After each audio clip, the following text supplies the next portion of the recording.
Be humble. The hour is at hand. Key scriptural evidence. John 2:18 identifies that it is the last hour. 2 Timothy 3:1-5 warns of perilous times characterized by people being lovers of self, money, and pleasure rather than God. Acts 2:16-17. Peter confirms the last days began in the first century. Matthew 24:7-8 mentions nation rising against nation, famines and earthquakes as the beginning of sorrows. Characteristics of the times. Moral decline. Society is described as loving evil, rebellious, and rejecting God's truth. Social chaos. Increased selfishness, disobedience to parents, and lack of self-control. Religious hypocrisy. Many will have a form of godliness but deny its power. Many Christians believe we are living in the last days. The idea comes directly from the Bible.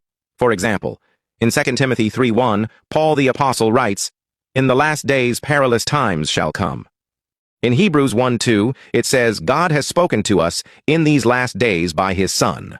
In Acts 2:17, Peter the Apostle says the prophecy of the last days has been fulfilled. Hebrews 1:2, it says God has spoken to us in these last days by his Son. In Acts 2:17, Peter the Apostle says the prophecy of the last days was being fulfilled. What does last days mean? There are two main understandings. Biblical meaning. Many scholars say the last days began when Jesus Christ came to earth. That means Christians have technically been in the last days since the first century. It refers to the time between Christ's first coming and his second coming. Two end times meaning.